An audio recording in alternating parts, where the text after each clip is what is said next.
there, school counselor. Welcome back to the second episode of our podcast Power Pack, commemorating School for School Counselors podcast success throughout the last 2 years. So excited for you to join me. I'm Steph Johnson, a full-time school counselor just like you, on a mission to make school counseling more sustainable and more enjoyable. And I just can't tell you how excited I am that you've joined me on this ride. Coincidentally, the topic for this episode is about making school counseling sustainable. You know, in the last episode, we talked about our SMART framework and our SMART school counseling assessment. Go back and find the information on that. smartschoolcounseling.com is where you can find that assessment.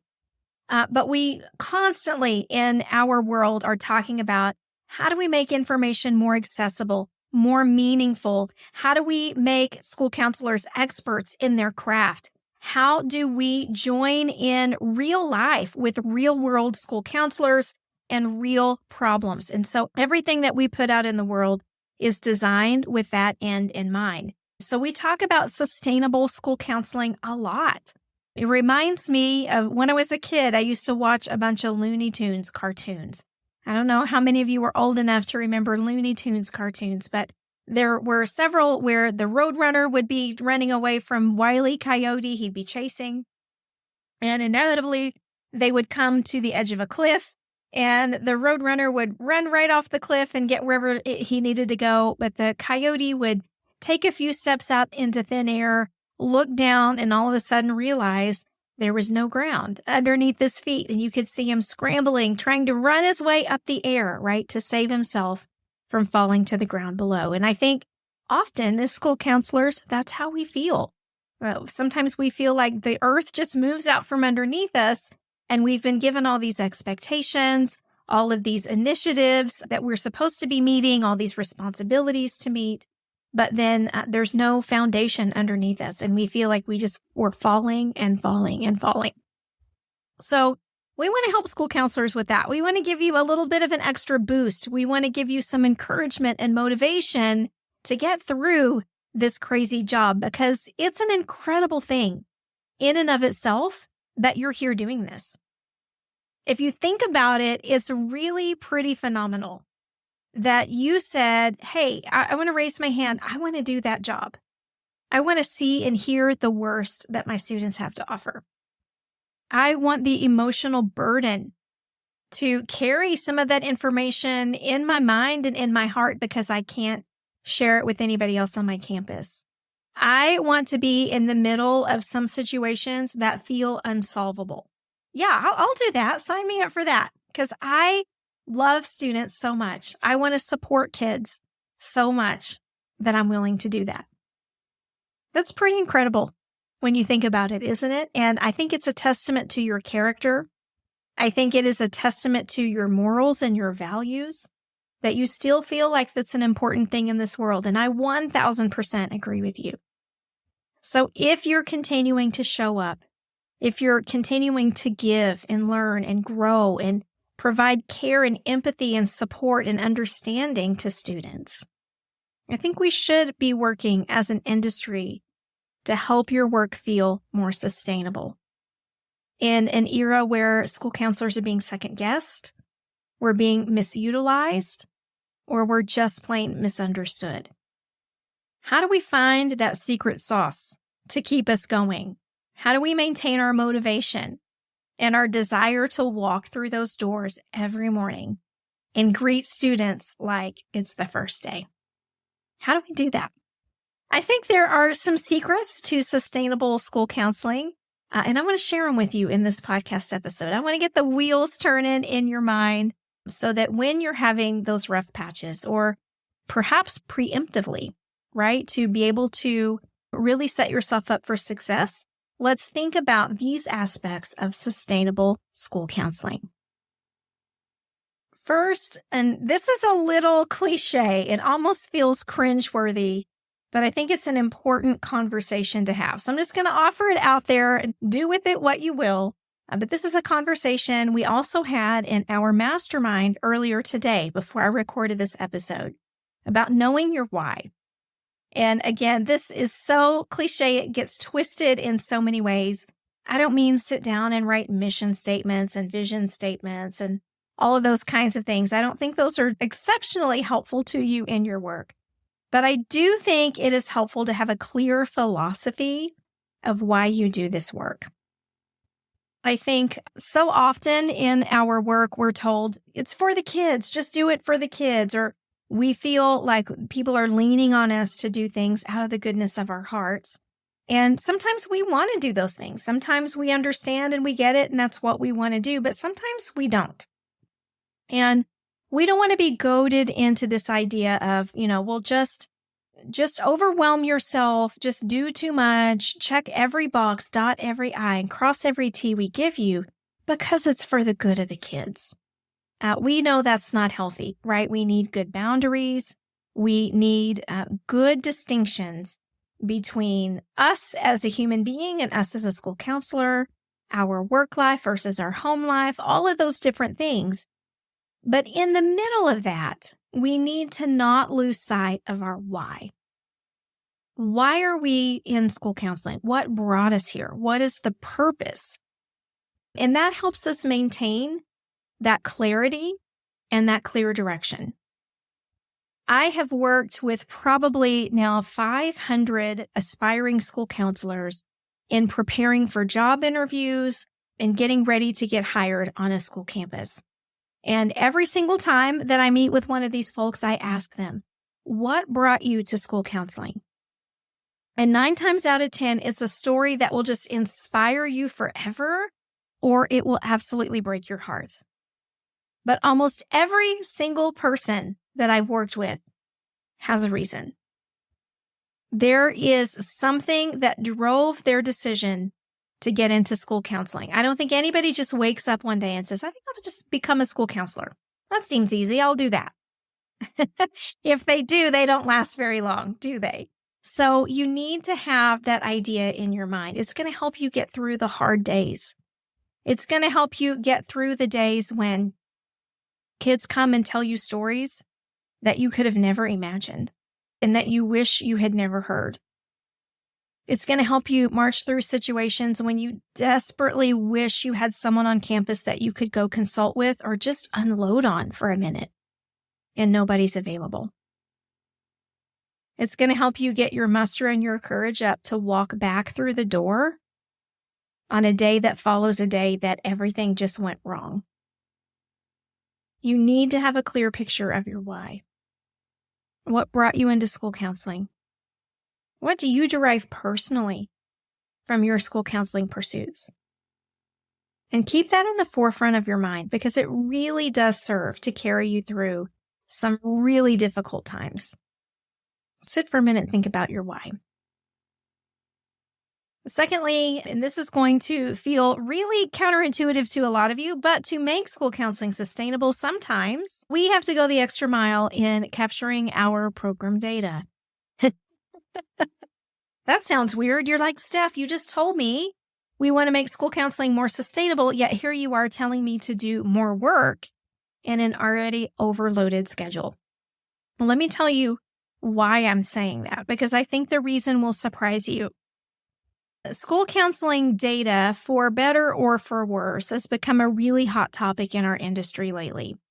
And I think it's great that people are more aware of it. I think it's cool that school counselors are paying attention to the things that they're doing.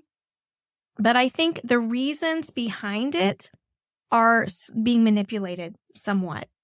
And that's troubling to me, but the inevitable fallout, right, of just data-driven initiatives of any kind. I think that use of time data is meant for more than just advocacy. And usually when we hear people talking about school counseling data, that's what they're talking about. They're talking about using data to either prove what you've been doing all day long or to prove that what you're doing is working.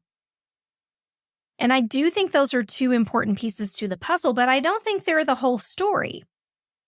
And I think that's why a lot of people fall short in their data collection initiatives, because they don't have the right frame of mind on what they're doing. If you feel like the only reason that you're capturing data is to justify your job, you're going to get tired. It's going to burn you out. You're going to feel like, why am I doing this? I shouldn't have to do this. I saw a lengthy thread in social media just this morning talking about that thing. Why should I have to justify my use of time? Nobody else on my campus has to do it. Why is it just me? I think that's insulting. I don't think that's fair. On and on and on and on. And some of those folks have a point. But if we're only looking at data for those compliance reasons, we're missing the boat, because that's not the whole story. Your data is going to help you triage and prioritize the needs on your campus. You are going to have days where you feel like there is not any way I can get to the next thing. There's too much. I can't add one single thing to my plate today. And in those times, you're going to need to be able to effectively triage and prioritize your activities. And that doesn't always mean in the moment. Sometimes if you have a broader scope of what's going on, it helps you to shuffle things around a little bit more. If you have a student that comes to you and says, "Oh, Miss So-and-so, I have to see you right now. I'm having a crisis and everything's wrong and I hate my life and I really need to talk to you," and you know that you've spent 5% of your time in the last month with this one specific student, it's going to help you triage. Was it immediate concerns? Was it crisis concerns? Do you need to jump on it right now? Or do they tend to be something different? Can you identify a theme when they come see you? Can they wait just a second? It doesn't mean you're putting them off. But inevitably in our work, we have to triage. And so we've got to have that information. We've got to know what's going on. It's also going to help you prioritize your initiatives. If you get a great new idea, or if your administrator has a great new idea for you, you're going to be able to prioritize things in your schedule. You're going to know where your time is going. And sometimes, nothing for nothing, y'all, you're going to be able to find places that you're wasting time, believe it or not. Email is a big area of wasted time.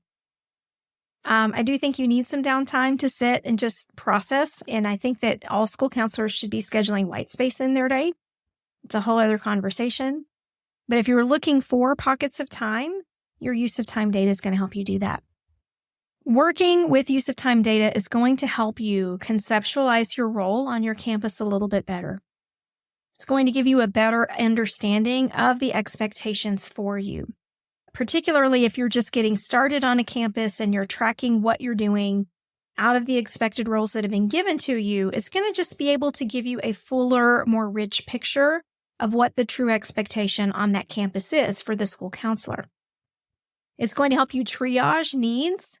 It's going to help you prioritize initiatives, and it's just going to give you a more well-rounded education on not only the way your campus works and what its needs are, but how you fit into that puzzle.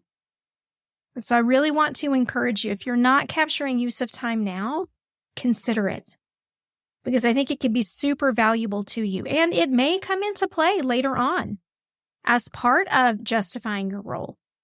We had a couple of members of our School for School Counselors Mastermind just this last year who were keeping use of time data, thinking nothing was going to come of it. And all of a sudden at the end of the year, they got an unexpected curveball. And that data was helpful in those conversations to be able to justify why they needed to remain where they were. So keep all this in mind. It's not wasted time. It's not an extra responsibility. This should be fundamental to your school counseling program. And although it may feel like extra work at the outset or until you get your systems and habits in place, it's going to pay off in spades. It's going to be so worth it. And it will make your school counseling program feel more sustainable. So we have your why and we have your time tracking coming. The third thing that we've got to do to make school counseling more sustainable is learn how to delegate. We are often the ones that want to jump in and fix everything, right? We just want to make it better. We just want to help. We just want to give and give and give. And sometimes we have to remember, like we always say in School for School Counselors, that we're helpers, we're not fixers. And not every time needs to be us. It doesn't always have to be us running to the rescue. We can delegate things to other people on our campus. Delegate some of those responsibilities. Is there someone else that can help with behavior intervention in classrooms in the moment? And then you come back around at the end to kind of bring it all home. Have the conversations, make the plans, identify the coping strategies without having to actually be there in the moment. It's possible. It's something to look at. Can you delegate some of your other responsibilities if you have helpers on your campuses? Social emotional coaches, community organization workers, psychologists, those kinds of folks. What can you collaborate on? What can you double team on?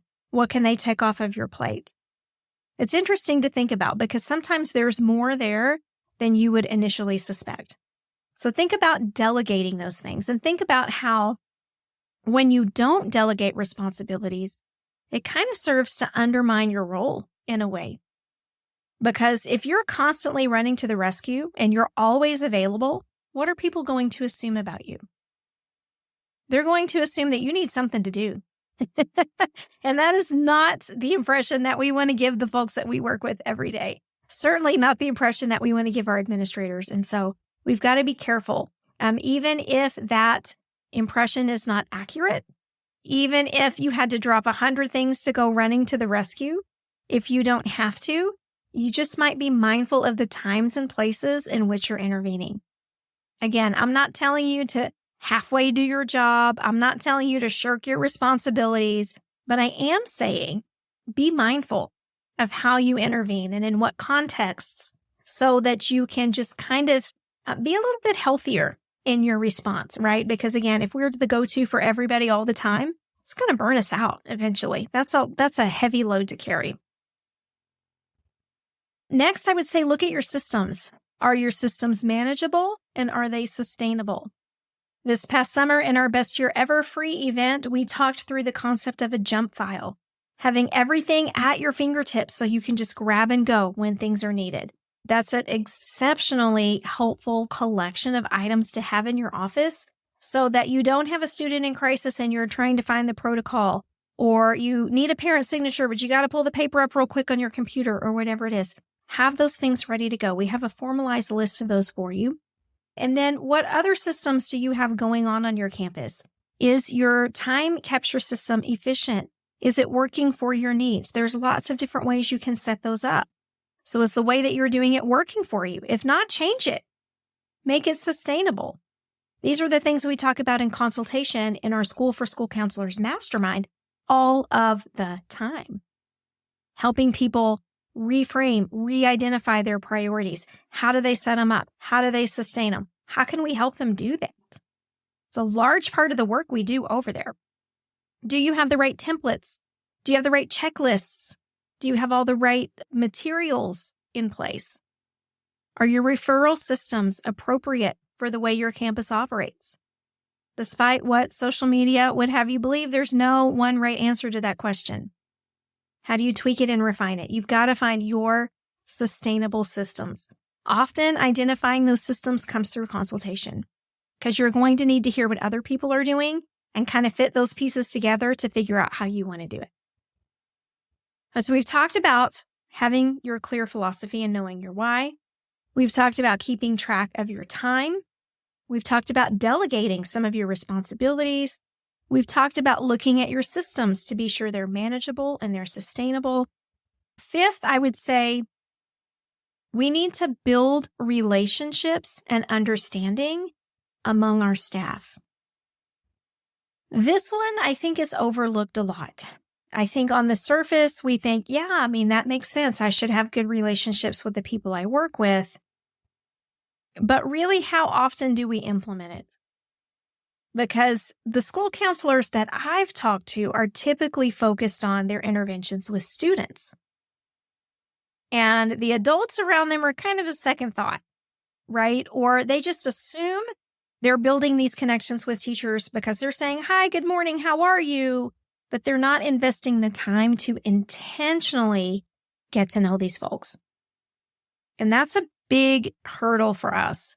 Because again, we're time limited, right? We have lots of responsibilities. But if we can be intentional about building these relationships with people on our staff, it's only going to help us.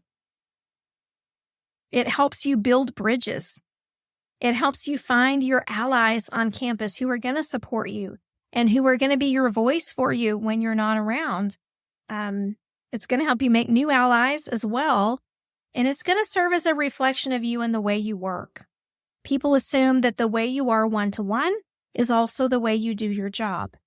And so if you are able to have conversations with staff members that are mindful, that are full of empathy, that contain a lot of active listening, people are going to understand how you work, and they're going to be more likely to be a champion of your cause.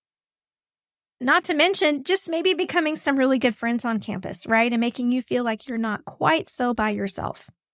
So investing time intentionally into developing these relationships, not just hoping they just kind of happen or they just fall into place. Give it some time and intentionality. Create opportunities to be able to start conversations with people, to follow up with them and ask about how things went. Because I promise you, it's going to be so worth your time. Last, I think we have to make sure we have realistic expectations of our work.